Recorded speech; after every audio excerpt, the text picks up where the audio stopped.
मंदिर में नहीं लग पाता, हमारा मन तीर्थ में नहीं लग पाता, हमारा मन कहीं जाने का नहीं करता, दुकान छूटती नहीं है, घर छूटता नहीं है, व्यापार छूटता नहीं है, हमसे हमारा परिवार छूटता नहीं है, हमारा मन कथा में बिल्कुल नहीं लग पाता, हमारा मन भगवान के मंदिर में नहीं लग पाता, भगवान के भजनों में नहीं लग पाता, मत लगने दो, कोई बात नहीं।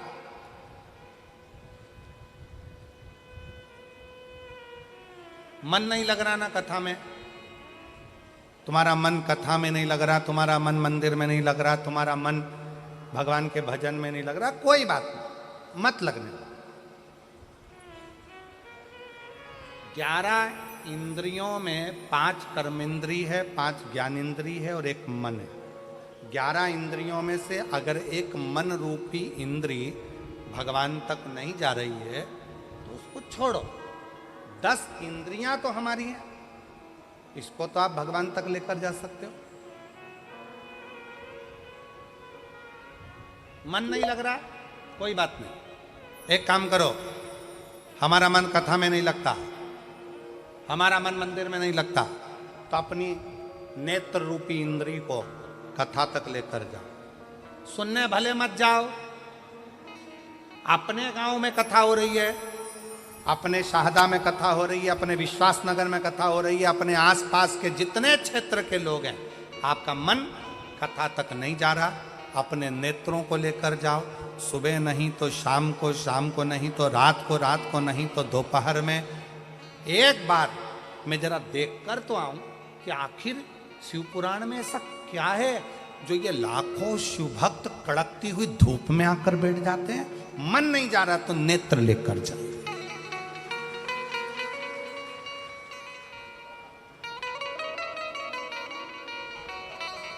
ये पांव गलत जगह पर जाते हैं, मन नहीं मान रहा, इन पांव को गलत जगह पर लेकर जा रहा है। आप इस पे संयम कर कर एक विचार करो कि मन कथा तक नहीं जा रहा तो इन पांव को कम से कम कथा के पंडाल तक लेकर जाओ। अपनी इंद्रिय है ना, मन कथा तक नहीं जा रहा तो इन हाथों को कथा सुनने के लिए लेकर जाऊं, और हो सके तो अपने घर से 2 पानी की बोतल भरकर लेकर जाऊं। रास्ते में अगर कोई प्यासा मिल गया ना तो उसके बच्चों को अपने बोतल का पानी पिलाकर फिर कथा में पहुंच जाओ। आटो की सेवा हो गई। श्रवण, मन कथा तक नहीं जा रहा तो अपने कानों को ऐसा बना लो, कथा सुनूंगा, जितनी देर वहां पर गया जाकर जरा सुनूं तो सही सियोर वाला महाराज बोल क्या रहा। कानों को थोड़ी सी देर लगाने का प्रयास करो। मन नहीं लग रहा ना, मत लगने दो। अपनी इंद्री कान तो है, अपनी इंद्री नेत्र तो है, अपने इंद्री चरण तो है, अपनी इंद्री हाथ तो है। कथा में पहुंच गए, सब लोग बोल रहे थे क्या, श्री शिवाय नमस्तुभ्यं, श्री शिवाय नमस्तुभ्यं, श्री शिवाय नमस्तुभ्यं, श्री शिवाय नमस्तुभ्यं। अब पहुंच गए, मन कथा में नहीं लग रहा, सब बोल रहे हैं श्री शिवाय नमस्तुभ्यं। तुम्हारा मन मत लगाओ, पर जिह्वा को तो, ये तो अपनी इंद्रिय है ना, मन को मत लगाओ, पर मुंह से बोल तो दो, श्री शिवाय नमस्तुभ्यं, श्री शिवाय नमस्तुभ्यं। ये मन लगे ना लगे, अपनी 10 इंद्रियां भगवान की भक्ति में लेकर जाना चालू करो। एक दिन ऐसा आएगा कि इंद्रियां पीछे रह जाएगी और मन शिव तक पहुंच जाएगा। ये मन रहा।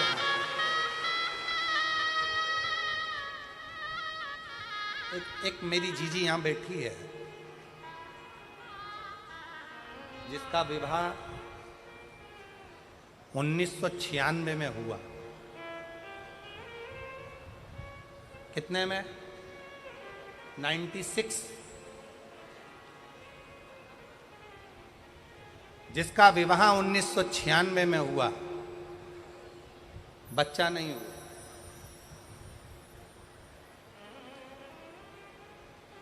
अब 1996 में शादी हुई। मेरा नाम वैशाली, पति संजय माली है। मेरा मोबाइल नंबर ये है।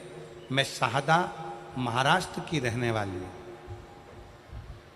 मैं शाहदा महाराष्ट्र की रहने वाली हूँ। मेरी शादी 1996 में हुई थी। 30 साल से मेरे घर में औलाद नहीं हुई। कितने साल? 30। अब 96 से हिसाब लगाइएगा, 16 वर्ष तक हमने डॉक्टरों का इलाज करवाया। कहीं बैठी हो तो हाथ हिला सकती है। अगर कहीं बैठी हैं तो हाथ हिला सकती हैं। हाथ हिला तो जीजी एक बार। हाँ, बच्चा आया है साथ में, ले आओ उसको, ले आओ। उठाओ जरा, हाथ में उठाओ। हाँ, एलईडी पर दिखाओ बच्चे को। हाँ, ले आओ।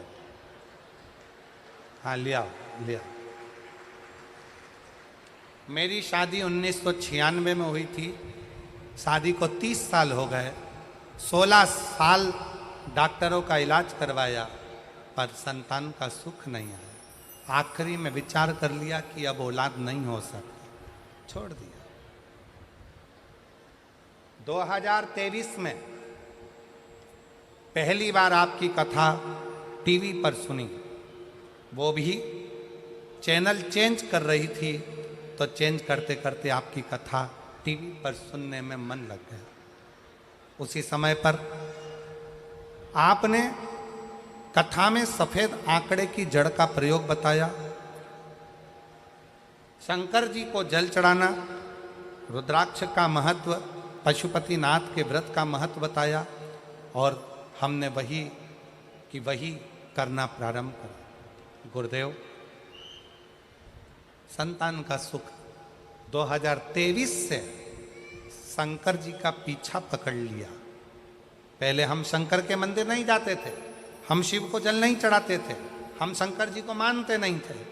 पर पहली बार आपके मुंह से कथा सुनकर, प्लेन करो प्लेन, पहली बार आपके मुख से कथा सुनकर शंकर जी का पीछा पकड़ा और छोड़ा नहीं।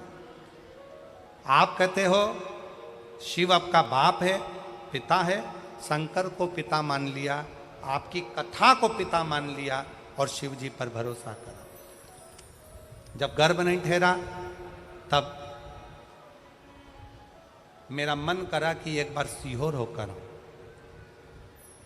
सीहोर चली गई, वहां का कंकर बीन कर पूजन करी। 5 महीने के बाद कंकर पूजन कर कर जब सीहोर से आई तो 1 जनवरी 2024 को मेरा गर्भ ठहरा। जब 1 जनवरी 2024 को गर्भ ठहरा, पर वापिस में गर्भ ठहरने के बाद 5 महीना पूर्ण हुआ था और मेरा गर्भ गिर गया। जब गर्भ गिर गया तो किससे कहूँ, वापिस अपने बाप के घर, अपने पिता के घर सीहोर चली गई और पशुपतिनाथ का व्रत का संकल्प लिया। वापिस कंकर शंकर की पूजन करी और बाबा की कृपा से 30 साल के बाद 21 फरवरी 2025 को मेरे घर में पुत्र रत्न की प्राप्ति। 30 साल के बाद, 30 साल।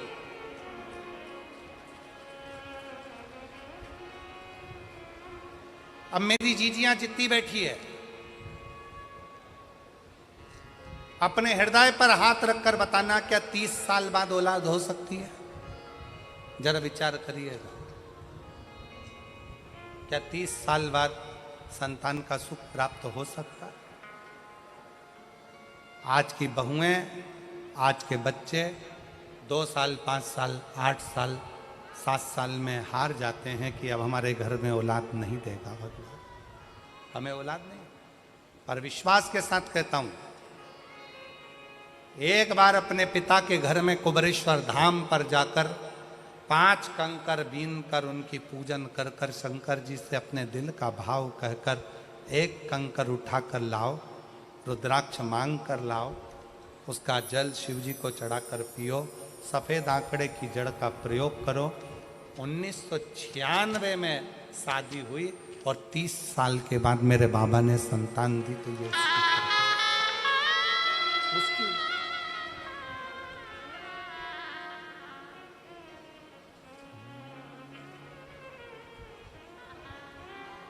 उससे संबंध बनाइए, उससे रिश्ता बनाइए, उससे नाता जोड़िए। जब आपका और हमारा उससे संबंध होगा तो वो संबंध वो निभाएगा।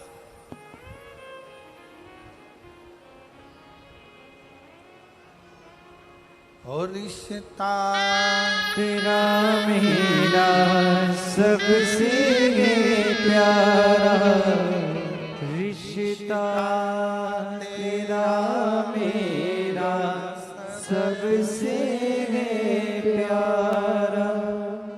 तू मेरा बाबा, मैं हूँ तेरा लाला, मैं हूँ तेरा लाला। तू मेरा बाबा, मैं हूँ तेरा लाला, मैं हूँ तेरा लाला। रिश्ता तेरा मेरा सबसे प्यारा, रिश्ता तेरा मेरा सबसे प्यारा। तू मेरा बाबा, मैं हूँ तेरा लाला, मैं हूँ तेरा लाला। तू मेरा बाबा, मैं हूँ तेरा लाला, मैं हूँ तेरा लाला।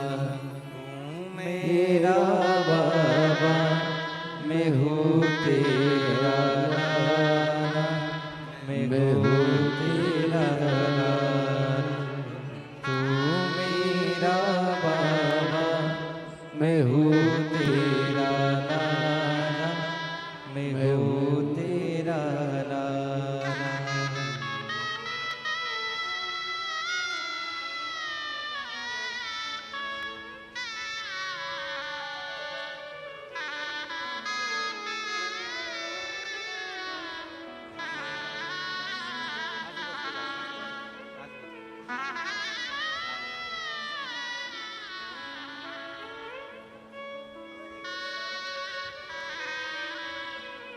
दीदी बोल रही है, लोग इतना ताना देते थे, इतना आड़ा टेढ़ा कहते थे, 30 साल तक औलाद नहीं, लोग अपना बच्चा हमारी गोद में नहीं देते थे, बांझ कहते थे, अपशब्द कहते थे। जितना दुनिया के लोगों ने कहा ना गुरुजी, सीओर जाके कुबरेश्वर बाबा से बोल दी कि तेरी बेटी ताना सुन सुनकर रह गई है, अब औलाद तुझे देना। और उसकी कृपा देवता देते हैं पल्ला झाड़ कर, मेरा कुबेर भंडारी देता है छप्पर फाड़ कर। उसकी कृपा, उसकी दया, इसमें सीओर वाले महाराज ने कुछ नहीं किया। ये आपका विश्वास शंकर के प्रति जो बड़ा, शंकर के प्रति जो तुम्हारा भरोसा, शिव जी के प्रति जो तुम्हारा विश्वास बड़ा है, ये उसका, कोई दूसरा।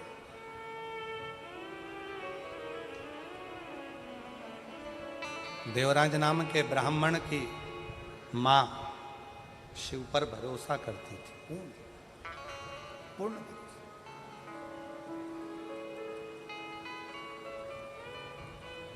और उसको मालूम था मेरा बेटा गलत संगत में पड़ा है, मेरा बेटा गलत विचारों में पड़ा है, मेरा बेटा गलत दृष्टि में पड़ा है, मेरा बेटा गलत सोच में पड़ा है, गलत भाव में पड़ा है।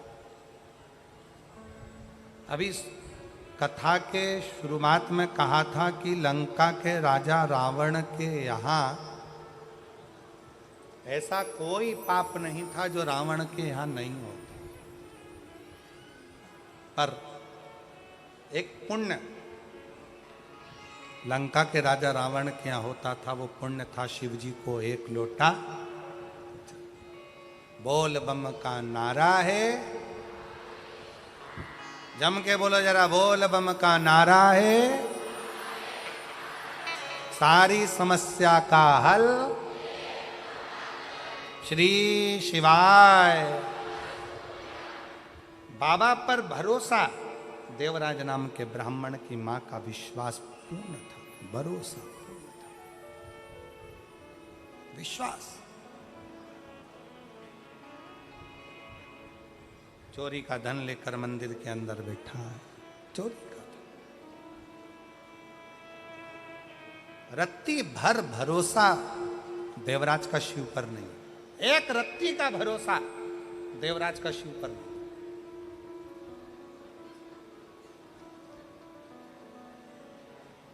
पर देवराज की मां पूर्ण भरोसा करती थी, पूर्ण भरोसा। और कथा में आपको कहा कि यदि परिवार का एक सदस्य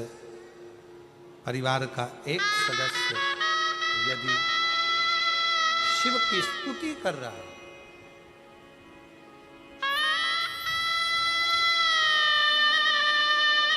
परिवार का एक सदस्य भी अगर शंकर का गुणगान कर रहा है, स्तुति कर रहा है, तो उसका फल मिलेगा,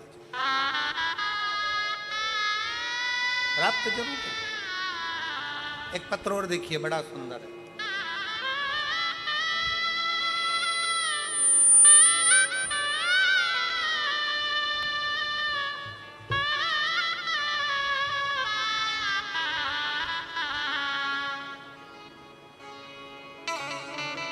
मेरा नाम रेखा राजू भाई पाटिल, मैं बड़ौदा गुजरात से हूँ। कहीं बैठी हो तो हाथ हिला सकती हूँ। मेरा नाम रेखा राजू भाई पाटिल, मैं बड़ौदा गुजरात से हूँ। कहीं बैठी हो तो हाथ हिला सकती हैं। मेरा मोबाइल नंबर ये है। शिव को क्या देता है, कितना देता है, जरा कोई पूछ तो ले। गुरुदेव, कई दिनों से पेट में दर्द था, तब हमें हॉस्पिटल गए, वहाँ बोला कि आपके पेट में गठान है, फिर ऑपरेशन करना पड़ा। कुछ दिन गुरुजी आराम रहा, उसके बाद फिर पेट दर्द होने लगा, फिर हमें बड़े अस्पताल पर ले गए। तब वहाँ रिपोर्ट निकालने पर पता चला, एलईडी पर पत्र आ रहा है क्या? पत्र पढ़ रहे हो आप लोग? चल रहा है?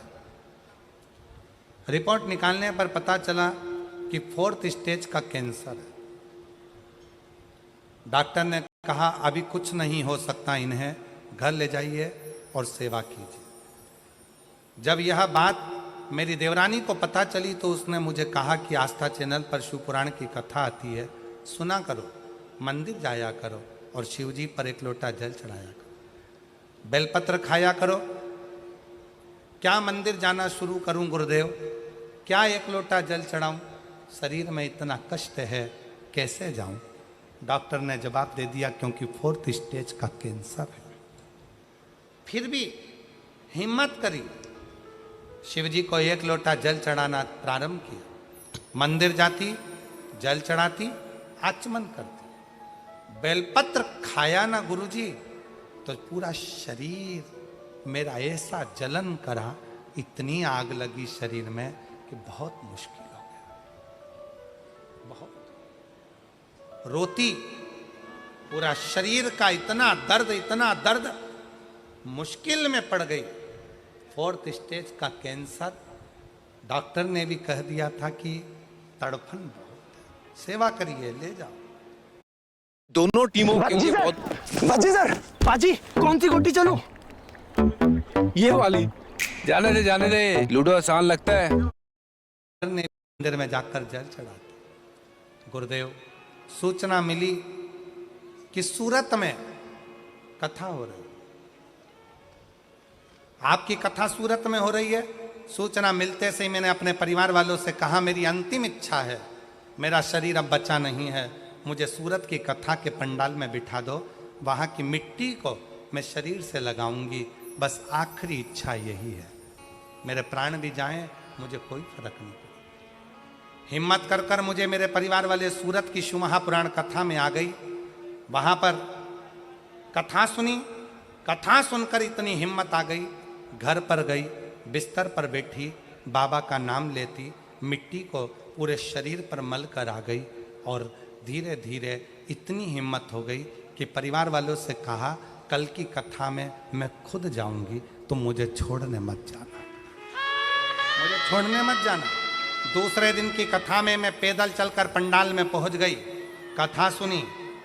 कथा सुनने के बाद 7 दिन कथा का ऐसे ही निकल गया और आखिरी में जब कथा पूर्ण होकर मैं पंडाल से गई, फिर मेरी जांच होना थी। जांच के लिए मैं डॉक्टर के पास पहुंची, जहां मेरा 4th स्टेज का कैंसर था। डॉक्टर को दिखाते से ही डॉक्टर भी आश्चर्य में पड़ गया कि पूरी की पूरी रिपोर्ट नील हो गई थी। डॉक्टर को मैं धन्यवाद देंगे। क्या बोल गुरुदेव, शायद मेरी देवरानी नहीं, स्वयं शंकर भगवान बोले होंगे कि तू शिव की मंदिर जाया कर, एक लोटा। कहीं बैठी हो, मेरा नाम रेखा राजू